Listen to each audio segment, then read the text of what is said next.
Hi friends, welcome to our channel. Hi friends, ఈ వీడియోలో మనం హూ అంటే ఎవరు, వెన్ అంటే ఎప్పుడు, వేర్ అంటే ఎక్కడ వంటి ముఖ్యమైన పదాలతో ఇంగ్లీష్ సెంటెన్సెస్ను తెలుగు ద్వారా సులభంగా నేర్చుకుందాం. డైలీ లైఫ్లో ఉపయోగపడే ఈ ప్రశ్నలు మీ స్పోకెన్ ఇంగ్లీష్ స్కిల్స్ని మరియు కమ్యూనికేషన్ని మెరుగుపరుస్తాయి. ప్రతి సెంటెన్స్కు ఇంగ్లీష్ ట్రాన్స్లేషన్తో పాటు ఫోనెటిక్ ప్రొనౌన్సియేషన్ కూడా ఇవ్వబడుతుంది. కాబట్టి బిగినర్స్కు చాలా ఈజీగా అర్థమవుతుంది. ఇలాంటి స్పోకెన్ ఇంగ్లీష్ వీడియోల కోసం ఇప్పుడే మా ఛానల్ను సబ్స్క్రైబ్ చేయండి. హూ అంటే ఎవరు. నెంబర్ 1, అక్కడ ఉన్న వ్యక్తి ఎవరు. అక్కడ ఉన్న వ్యక్తి ఎవరు అనే సెంటెన్స్ ఇంగ్లీష్లో who is that person there. Who is that person there. ఇక్కడ హూ అంటే ఎవరు, ఈజ్ అంటే ఉన్న, పర్సన్ అంటే వ్యక్తి, దేర్ అంటే అక్కడ. Who is that person there అని ఇంగ్లీష్లో చెప్పొచ్చు. నెంబర్ 2, నీకు ఇది ఎవరు చెప్పారు. నీకు ఇది ఎవరు చెప్పారు. ఇదే సెంటెన్స్ ఇంగ్లీష్లో హూ టోల్డ్ యూ దిస్. ఇక్కడ హూ అంటే ఎవరు, టోల్డ్ అంటే చెప్పడం, యూ అంటే నీకు, దిస్ అంటే ఇది. హూ టోల్డ్ యూ దిస్ అని ఇంగ్లీష్లో చెప్పొచ్చు. నెంబర్ 3, నీకు ఎవరు కాల్ చేశారు. నీకు ఎవరు కాల్ చేశారు. ఇదే సెంటెన్స్ ఇంగ్లీష్లో హూ కాల్డ్ యూ. ఇక్కడ హూ అంటే ఎవరు, కాల్డ్ అంటే కాల్ చేయటం, యూ అంటే నీకు. హూ కాల్డ్ యూ అని ఇంగ్లీష్లో చెప్పొచ్చు. నెంబర్ 4, ఈ పని ఎవరు చేయబోతున్నారు. ఈ పని ఎవరు చేయబోతున్నారు. ఇదే సెంటెన్స్ ఇంగ్లీష్లో who is going to do this work. ఇక్కడ హూ అంటే ఎవరు, గోయింగ్ టు డూ అంటే చేయబోతున్నారు, దిస్ అంటే ఈ, వర్క్ అంటే పని. Who is going to do this work అని ఇంగ్లీష్లో చెప్పొచ్చు. వెన్ అంటే ఎప్పుడు. నెంబర్ 5, నువ్వు ఎప్పుడు వస్తావు.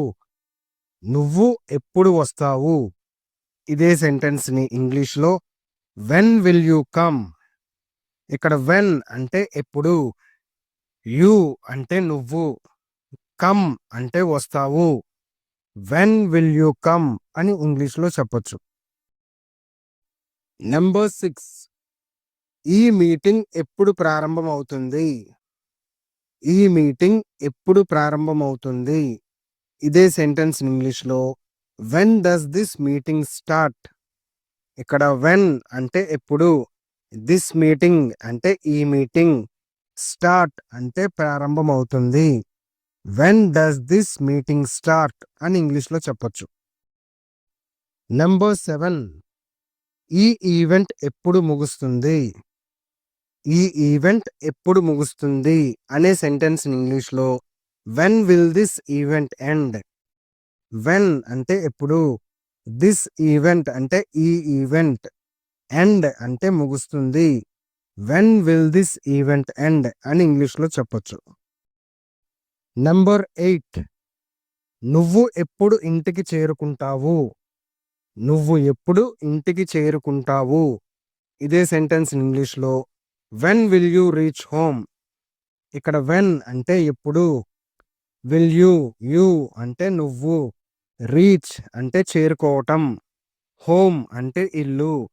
When will you reach home అని ఇంగ్లీష్లో చెప్పొచ్చు. వేర్ అంటే ఎక్కడ. నెంబర్ 9, నువ్వు నా బ్యాగ్ ఎక్కడ పెట్టావు. నువ్వు నా బ్యాగ్ ఎక్కడ పెట్టావు. ఇదే సెంటెన్స్ ఇంగ్లీష్లో where did you keep my bag. ఇక్కడ వేర్ అంటే ఎక్కడ, యూ అంటే నువ్వు, కీప్ అంటే పెట్టడం, మై బ్యాగ్ అంటే నా bag. Wear did you keep my bag అని ఇంగ్లీష్లో చెప్పొచ్చు. నెంబర్ 10, ఇది నీకు ఎక్కడ దొరికింది. ఇది నీకు ఎక్కడ దొరికింది? ఇదే సెంటెన్స్ ఇంగ్లీష్లో where did you find this? Where అంటే ఎక్కడ, యూ అంటే నీకు, ఫైండ్ అంటే దొరకడం, దిస్ అంటే ఇది. Wear did you find this అని ఇంగ్లీష్లో చెప్పొచ్చు. నెంబర్ 11, మనం ఎక్కడ కూర్చోవాలి? మనం ఎక్కడ కూర్చోవాలి? ఇదే సెంటెన్స్ ఇంగ్లీష్లో వేర్ షుడ్ వి సిట్? ఇక్కడ వేర్ అంటే ఎక్కడ, షుడ్ సిట్ అంటే కూర్చోవాలి, వి అంటే మనం. వేర్ షుడ్ వి సిట్ అని ఇంగ్లీష్లో చెప్పచ్చు. నెంబర్ 12, నీ ఫోన్ ఎక్కడ పడిపోయింది? నీ ఫోన్ ఎక్కడ పడిపోయింది? ఇదే సెంటెన్స్ ఇంగ్లీష్లో where did your phone fall? ఇక్కడ వేర్ అంటే ఎక్కడ, యోర్ అంటే నీది, నీ, phone fall, phone fall, fall అంటే పడిపోవటం. Where did your phone fall అని ఇంగ్లీష్లో చెప్పొచ్చు. ఈ వీడియో మీకు ఉపయోగపడిందని ఆశిస్తున్నాను. హూ, వెన్, వేర్ వంటి పదాలు డైలీ లైఫ్లో ప్రాక్టీస్ చేస్తూ మీ స్పోకెన్ ఇంగ్లీష్ని మెరుగుపరుచుకోండి. ఇలాంటి మరిన్ని ఇంగ్లీష్ లెర్నింగ్ వీడియోల కోసం మా ఛానల్ను సబ్స్క్రైబ్ చేయండి. లైక్, షేర్ చేయటం మర్చిపోవద్దు. మరిన్ని ఉపయోగకరమైన వీడియోలతో మళ్ళీ త్వరలో కలుద్దాం. Let's meet again in another video. Thank you so much.